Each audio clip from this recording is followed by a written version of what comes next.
السلام علیکم ورحمۃ اللہ وبرکاتہ۔ ہماری فیکٹری کے قریب ایک ناشتہ پوائنٹ ہے، اکثر وہاں ناشتہ کرنے جاتے ہیں۔ کافی رش ہوتا ہے۔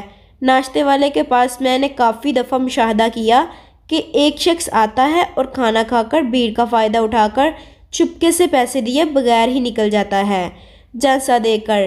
ایک دن جب وہ کھانا کھا رہا تھا تو میں نے چپکے سے ناشتہ پوائنٹ کے مالک کو بتا دیا کہ وہ والا بھائی ناشتہ کر کے بغیر بل دیے رش کا فائدہ اٹھا کر نکل جاتا ہے، آج یہ جانے نہ پائے، اس کو رنگے ہاتھوں پکڑنا ہے۔ آج میری بات سن کر ناشتے والا مالک مسکرانے لگ گیا اور کہنے لگا کہ اسے نکلنے دو، کچھ نہیں کہنا اس کو، بعد میں بات کرتے ہیں۔ حسب معمول وہ بھائی ناشتہ کرنے کے بعد ادھر ادھر دیکھتا ہوا جھانسا دے کر چھپکے سے نکل گیا۔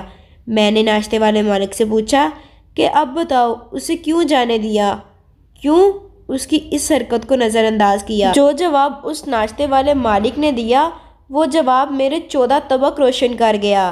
کہنے لگا کہ اکیلے تم نہیں، بہت سے بندوں نے اس کو نوٹ کیا اور مجھے بتایا، نہ بھی کوئی بتاتا تو مجھے خود بھی پتا ہے۔ اس کی اس حرکت کا ہمیشہ سے کہنے لگا کہ یہ سامنے بیٹھا رہتا ہے اور جب دیکھتا ہے کہ میری دکان پر رش ہو گیا ہے تو چپکے سے آ کر کھانا کھا کر نکل جاتا ہے۔ میں ہمیشہ اس کو نظر انداز کر دیتا ہوں اور کبھی بھی نہیں روکا، نہ پکڑا، نہ کبھی بے عزتی کرنے کی کوشش کی، کیونکہ مجھے لگتا ہے کہ میری دکان پر رش اس بندے کی دعا سے لگتا ہے۔ یہ سامنے بیٹھ کر دعا کرتا ہوگا کہ یا اللہ اس ہوٹل پر رش لگا دے تاکہ میں اپنی کارروائی ڈال سکوں، اور سچ میں رش ہو جاتا ہے۔ ہمیشہ جب یہ آتا ہے میں اس کے اور اللہ تعالیٰ کے درمیان اس دعا اور قبولیت کے معاملے میں ٹانگ اڑا کر اپنی بدبختی کو دعوت نہیں دینا چاہتا ہوں۔